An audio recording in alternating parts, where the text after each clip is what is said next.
Assalamualaikum warahmatullahi wabarakatuh. Kami dari kelompok 7 yang beranggotakan saya sendiri, Cindy Octavia, Emelinda, dan Fitria Nurliana Zulfa akan menyampaikan materi dari kelompok kami, yaitu mengenai korelasi. Nah, materi yang pertama dan kedua akan saya sampaikan, yaitu mengenai pengertian korelasi. Analisis korelasi merupakan salah satu bentuk dari analisis inferensial. Statistik inferensial merupakan statistik yang digunakan untuk menganalisis data, sampel dan hasilnya kemudian digeneralisasikan untuk populasi dalam sampel diambil.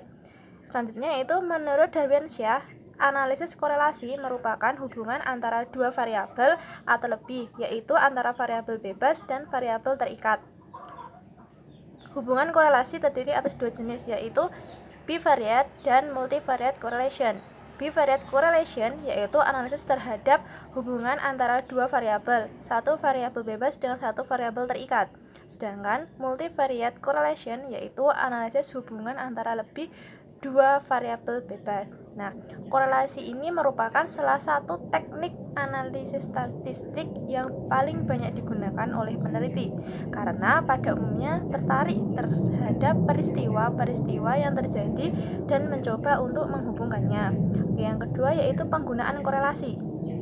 Nah, analisis korelasi itu pada dasarnya digunakan untuk mengetahui seberapa kuat atau erat antara hubungan variabel yang satu dengan variabel yang lainnya. Kemudian, untuk memberikan penilaian erat atau kuat tidaknya suatu hubungan sebuah variabel, yaitu dengan pedoman sebagai berikut. Nah, ini ada interval koefisien dari 0,00 sampai 0,199, tingkat hubungannya yaitu sangat lemah. Yang kedua itu ada 0,20 sampai 0,399, tingkat hubungannya yaitu lemah. Yang ketiga yaitu ada 0,40 sampai 0,599, tingkat hubungannya sedang. Selanjutnya yaitu ada 0,60 sampai 0,799, tingkat hubungannya yaitu kuat. Dan yang terakhir itu ada 0,80 sampai 1,00, tingkat hubungannya yaitu sangat kuat.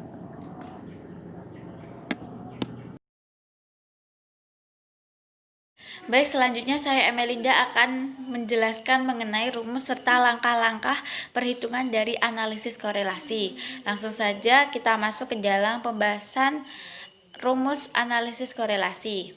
Sebelum kita masuk ke dalam statistika uji rumus korelasi, alangkah lebih baiknya kita mengetahui apa itu yang dinamakan dengan hipotesis. Jadi, hipotesis adalah dugaan tentang adanya hubungan antar variabel dalam populasi yang akan diuji melalui hubungan antar variabel dalam sampel yang diambil dari populasi tersebut. Jadi, di hipotesis itu ada dua macam. Yang pertama, HO, yang berarti tidak ada hubungan korelasi yang signifikan antara variabel X dengan variabel Y. Sedangkan yang kedua yaitu H1, yang berarti ada hubungan korelasi yang signifikan antara variabel X dengan variabel Y. Sehingga dapat kita garis besari bahwasanya hipotesis adalah dugaan sementara dari hasil sampel populasi yang kita ambil ketika melakukan suatu penelitian. Nah, alangkah lebih baiknya jika dugaan itu terjawab, kita harus mengujinya dengan menggunakan statistika uji rumus korelasi, di mana R sama dengan N dikalikan sigma XY dikurangi sigma X dikali sigma Y dibagi akar N dikali sigma X kuadrat dikurangi sigma X kuadrat dikali N sigma Y kuadrat dikurangi sigma Y kuadrat. Nah, selanjutnya setelah kita melakukan perhitungan tentang uji statistika tersebut menggunakan rumus korelasi, kita akan mendapatkan keputusan yaitu berupa tolak HO apabila nilai dari korelasi XY lebih besar daripada nilai R tabel, atau sebaliknya apabila tolak H1 apabila nilai korelasi XY lebih kecil daripada nilai korelasi tabel. Nah, teman-teman, setelah teman-teman mengetahui keputusan dari hasil uji statistika dengan menggunakan rumus korelasi, teman-teman harus mengetahui bahwasannya dalam korelasi terdapat nilai kisaran yang dapat menentukan apakah hubungan variabel tersebut memiliki hubungan yang kuat maupun hubungan yang lemah, yaitu dengan cara kita mengisarkan nilai, yaitu nilai tengah itu adalah 0, sedangkan nilai yang menuju ke kanan berarti bernilai 1, sedangkan yang menuju ke sebelah kiri berarti negatif 1. Nah, apabila nilai dari hasil uji statistika dengan menggunakan rumus korelasi tersebut menunjukkan mendekati angka 1 atau negatif 1, maka sudah jelas hubungan dari setiap variabel tersebut memiliki hubungan yang sangat kuat.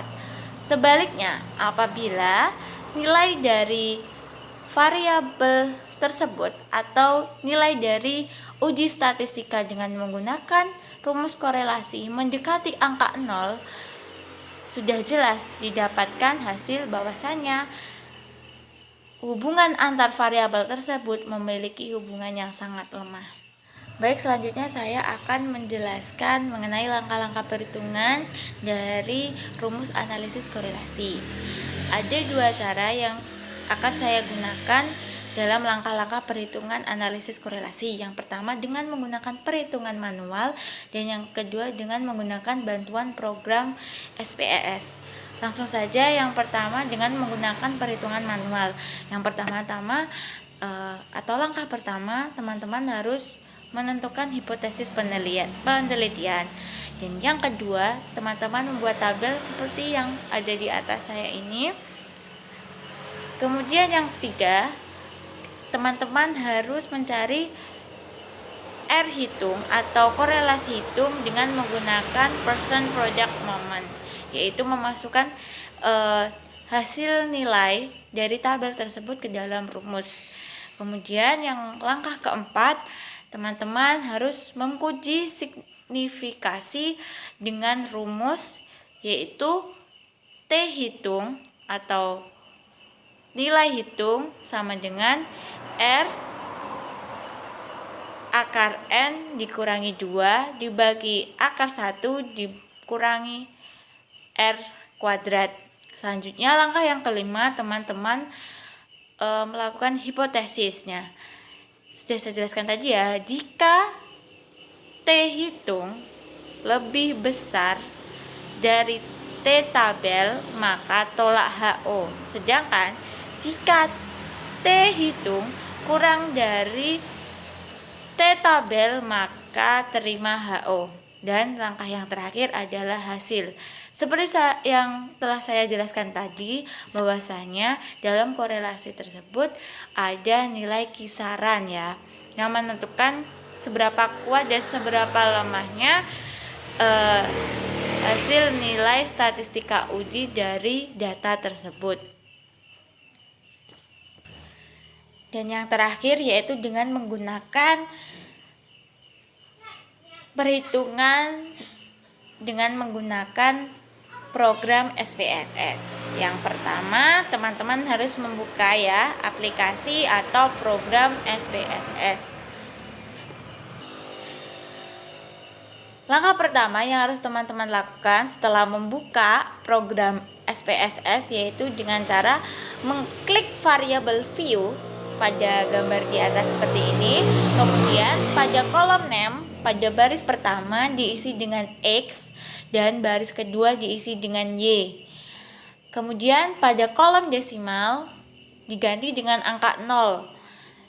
Kemudian kolom label untuk baris pertama X itu diketik keaktifan belajar, dan untuk baris kedua Y diketik hasil belajar. Seperti itu ya.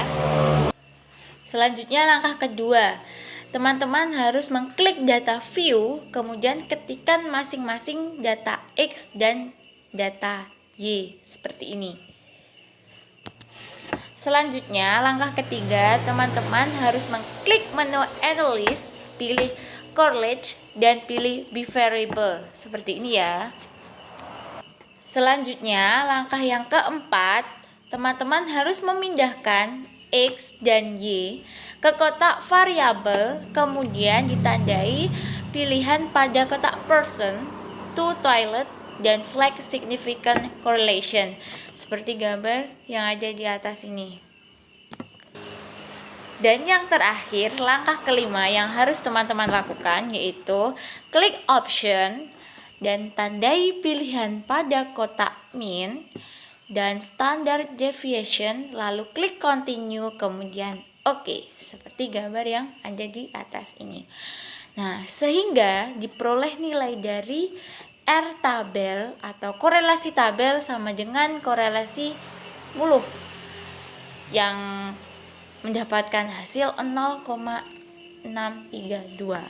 Sehingga apabila kita lihat dengan nilai kisaran yang terdapat dalam korelasi, angka tersebut mendekati dengan angka 1, maka sudah jelas kedua variabel tersebut memiliki hubungan yang sangat kuat. Saya Fitrian Nurliana Zulfa ingin melanjutkan penjelasan dari Mbak Emilinda, yakni mengenai contoh kasus korelasi beserta penyelesaiannya. Nah, dari penjelasannya sendiri nanti ada dua, bisa dengan manual atau bisa dengan menggunakan SPSS. Tapi di sini saya ingin mencontohkan dengan menggunakan cara manual. Sebenarnya sama saja, yaitu dengan menggunakan SPSS, tinggal memasukkan data-data saja. Baik, berikut adalah contoh kasus korelasi beserta penyelesaiannya.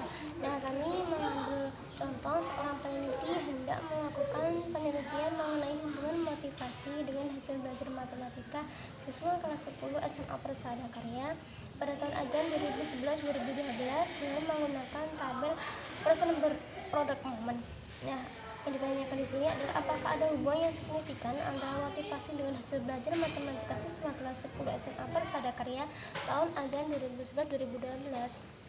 Nah, untuk penyelesaiannya sendiri, langkah pertama yaitu kita menentukan hipotesis penelitian.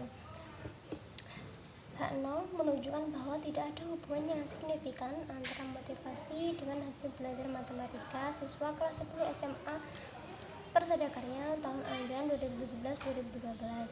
Untuk H-nya ada hubungan yang signifikan antara motivasi dengan hasil belajar matematika siswa kelas 10 SMA Persada Karya tahun ajaran 2011-2012.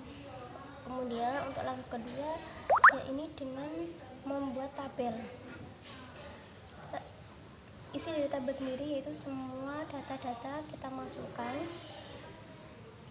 Setelah itu kita kuadratkan masing-masing dari data tersebut, kemudian dari masing-masing data ini kita kalikan menjadi dengan Y. Setelah data dimasukkan, kita jumlahkan satu persatu, yaitu sigma X, sigma Y, sigma X kuadrat, sigma Y kuadrat, dan sigma XY. Kemudian langkah ketiga yaitu mencari R hitung dengan rumus person product moment. Dengan rumusnya yaitu N dikalikan sigma XY dikurangi sigma X dikalikan sigma Y dibagi akar buka kurung N sigma X kuadrat tutup kurung dikurangi sigma X kuadrat dikalikan sigma N dikalikan N, kemudian dikalikan lagi dengan sigma Y kuadrat dikurangkan dengan sigma Y kuadrat. Nah, kemudian sesuai dengan data di atas kita masukkan ke dalam rumus. Setelah selesai, kita melakukan langkah yang terakhir, yaitu adalah menguji signifikan dengan rumus T hitung. T hitung sendiri rumusnya adalah R akar N dikurangkan dengan 2 per akar 1 dikurangi R kuadrat. Nah, setelah itu kita masukkan ya kan datanya, kemudian kita lanjut dengan melakukan kaidah penyelesaiannya. yaitu jika T hitung lebih besar dari T tabel maka menunjukkan hasil tolak H0. Jika T hitung lebih kecil dari T tabel menunjukkan hasil terima H0 berdasarkan perhitungan dengan mengambil sigma mengambil alfa 5% dan n-nya berjumlah 12, maka T tabel yakni DK sama dengan n dikurangkan dengan 2 sama dengan n tadi 12 dikurangi dengan 2 sama dengan 10, sehingga diperoleh dengan hasil 1,812. Nah, jika dilihat dari T hitung dan T tabel, diketahui hasilnya yaitu ternyata T hitung lebih besar dari T tabel 4,3132 lebih besar dari 1,812, yakni tolak H0 berarti ada hubungan yang signifikan antara motivasi dengan hasil belajar matematika siswa kelas 10 SMA Persadakarya tahun pelajaran 2011-2012. Nah, karena dengan hasil akhir perolehan R mendekati dengan nilai 1, maka sudah jelas bahwa hubungan keduanya sangat kuat. Nah, seperti itu. Buat teman-teman yang sudah menyempatkan waktu untuk menyimak dari penjelasan kelompok kami, apabila ada yang kurang paham bisa ditanyakan di forum diskusi. Sekian dari kelompok kami, bila ada kesalahan maupun kelebihannya mohon maaf yang sebesar-besarnya. Billahi taufik wal hidayah wal inayah. Wassalamualaikum warahmatullahi wabarakatuh.